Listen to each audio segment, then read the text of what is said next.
ara anem per l'àrea del disseny. El disseny de la interfície.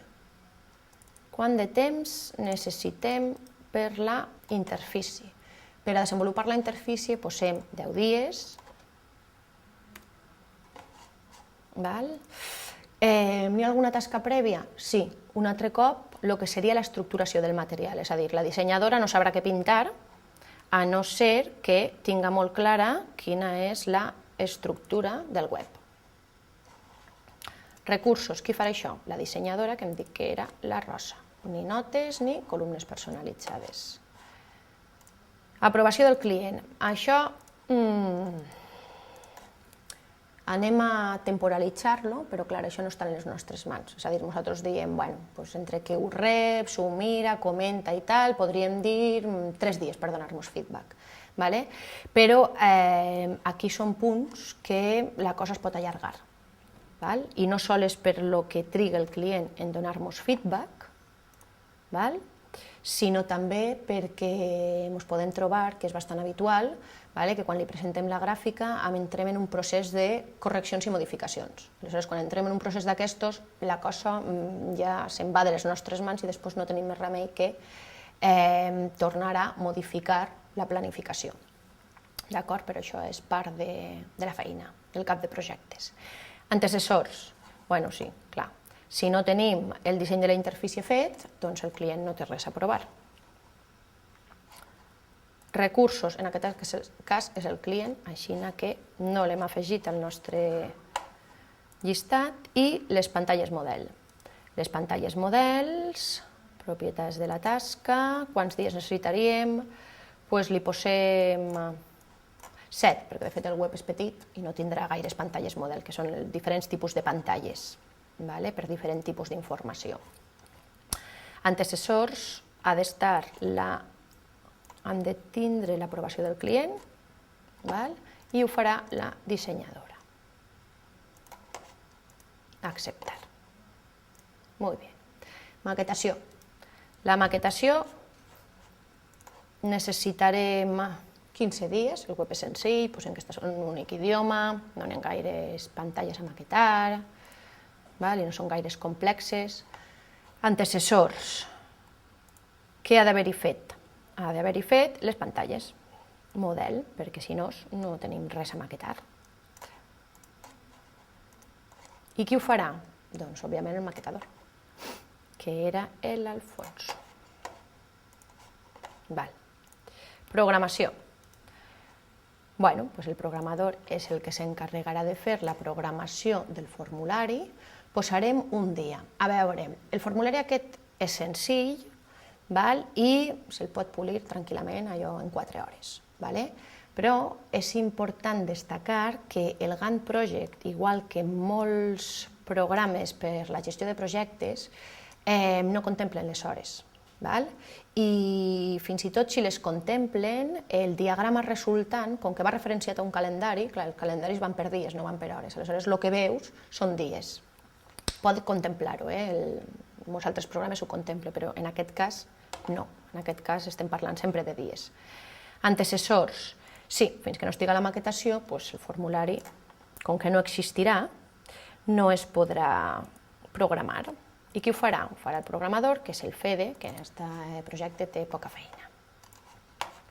Efectes JavaScript, això sí que li pot costar una mica més de feina, depèn de si volem fer allò molts efectes o no, posem 3 dies. Antecessors, en aquest cas també, que estiguen les pàgines maquetades, que ja estiguen generades. I ho farà el Fede. I el lliurament. El lliurament és quan li hem de lliurar el projecte al client. Què particularitat té el lliurament? Doncs que el lliurament no és una tasca, sinó que és una data clau. És a dir, algo que tu t'has compromès a entregar un dia determinat, que hem dit que era el 19 de juliol. Doncs el lliurament, quan és una data clau, és un punt, i no una línia del temps, hem de seleccionar, si es fixeu aquí baix, la paraula hito. Aquí està en castellà, li diu hito, de vegades li diuen fecha clave o milestones, si està en anglès, val? Aquí li diuen hito. I això, qui s'encarrega? Pues s'encarrega, òbviament, el cap de projectes. Antecessores, sí, clar, doncs que estiga tot.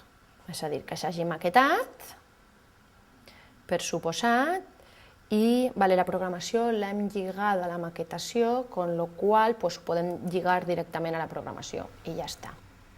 Un cop tenim la temporalització feta, abans de passar a enriquir el diagrama Gantt, que seria el següent pas, què és el que hem de fer? Hem de fer una ullada als recursos, és a dir, hem de mirar que no hàgim sobreassignat recursos, és a dir, que a un mateix recurs no li hagin posat la mateixa tasca, una sèrie de tasques el mateix dia. Com per exemple ens trobem aquí amb el FEDE, que a principis de juliol li hem posat que realitzi diverses tasques el mateix dia. Aleshores, clar, un 200% no pot treballar. Aleshores, és important vigilar això, perquè a més és el primer que miraran els membres de l'equip, però més que res perquè aleshores és fictici i per tant ho hem de corregir. Aleshores, un cop ho tenim corregit, ho assignem per què ho hem fet, sí, perquè no li he dit un darrere de l'altre, doncs posem que els efectes JavaScript, tot i que no són dependents, perquè no ho són, van al seu rotllo, doncs que anirien després del formulari, perquè clar, el FEDE no pot fer dues coses alhora. Doncs, darrere del formulari, acceptar. I ara, en principi, aquí, en recursos, el FEDE ja no està sobreassignat. Ja no n'hi ha cap barra en roig, és un codi semàfor, el roig és perill, hi ha problema a la vista. D'acord. Ara el que farem és passar a enriquir el diagrama Gantt. El diagrama Gantt és este diagrama que veieu aquí, que és el que us dia que segur que heu vist en més d'una ocasió. Així el veiem en xicotet, hem fet un zoom out, d'acord? I veiem totes les tasques consecutives. I veieu aquesta icona d'aquí, que és un romb, el rombe aquest. El rombe aquest és el que il·lustra un hito. És un dia determinat, és un punt. Per què el volem enriquir? Bé, doncs perquè quasi tots els membres de qualsevol equip són molt gràfics, diguem-ne, i aleshores la gent normalment el que fa és mirar els diagrames o la part més gràfica perquè és molt més agradable de consultar. Aleshores, si el que van és a mirar el diagrama, aquest dona molt poca informació, més enllà de la temporal. Per tant, anem a posar més ítems aquí, de manera que si sols consulten la part dreta del diagrama, que puguen tenir tota la informació disponible. Estant així com està, la manera de consultar-ho seria mirar la tasca i aleshores mirar el diagrama i mirar qui la té assignada. Com enriquim el diagrama? Molt bé, ens posem aquí, botó de la dreta, en qualsevol zona que no hi hagi cap element, i veieu que posa propietats del gràfico? Doncs clic aquí. També podem arribar aquí per editar, configuració, i el mateix, anar a diagrama Gantt. És el mateix camí, arribem a la mateixa pantalla. Important, marcar el dia de hoy con una línea roja. Després, molt important pel seguiment. Fechas de inicio y fin de proyecto, y aquí, on posa detalles, veieu que posa encima, debajo, a la izquierda y a la derecha. Això significa els espais disponibles amb les barres aquestes que il·lustren la temporalització. D'acord? Aleshores aprofitarem els 4 espais i posarem la informació que considerem més rellevant. En aquest cas, doncs, encima posarem el nom de la tasca, debajo, qui la farà, recursos asignados, a l'esquerra posarem duració de la tasca i a la dreta progreso de la tarea, de manera que després ens servirà pel seguiment. Tot l'altre, el que n'hi ha per defecte, ja veieu aquí sota els colors del semàfor, doncs ja està bé. Una altra cosa que pot ser interessant, perquè més que res perquè l'equip no s'espante, és marcar de manera diferent els caps de setmana. No es pensen que els volem fer treballar el cap de setmana. Aleshores, aquí en estilo de visualització de los fines de setmana, veieu, hi ha diferents opcions per fer-ho semitransparent, direm-ne que un 25%. Acceptar. Veieu que estan ara ens marquen els caps de setmana com que no formen part de la barra. De fet, no comptaven abans, però la barra la dibuixava independentment dels caps de setmana. Anem a emmagatzemar el projecte.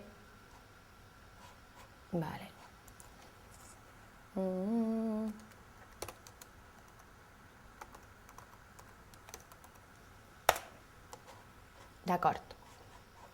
Aleshores, aquí tindríem un Gantt d'aquest petit projecte amb totes les tasques, les subtasques i el diagrama resultant, que seria el que il·lustraria com hem definit el pla de treball.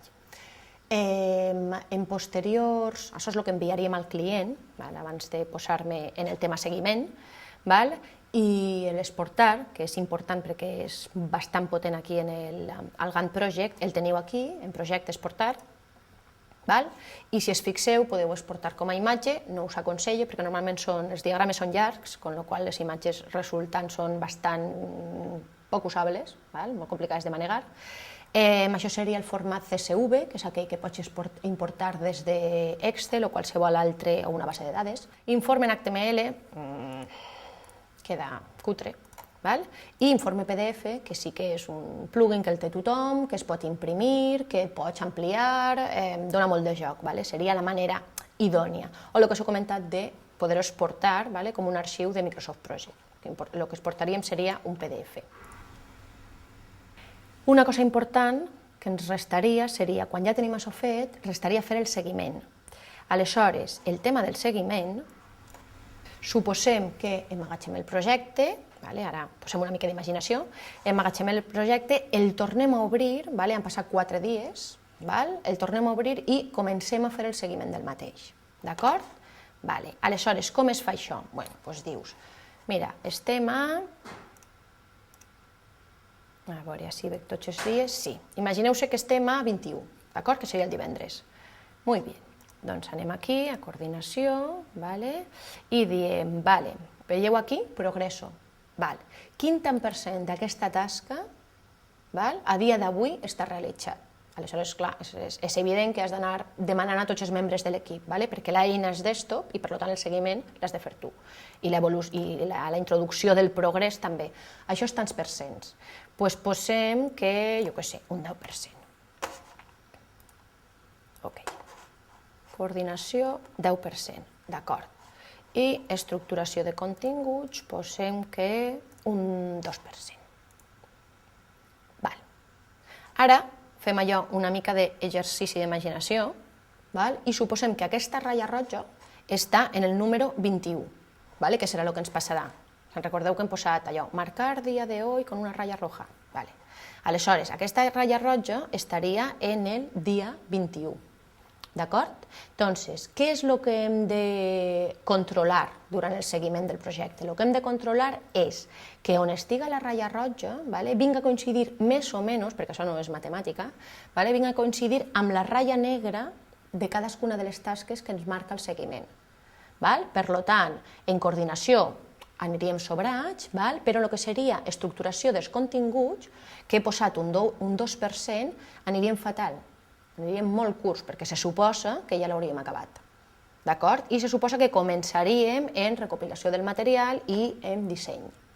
D'acord? Aleshores, s'ha de dir que això no és matemàtic i que no coincidís sempre exactament, però és molt important controlar que les desviacions no se'n vagin de mare.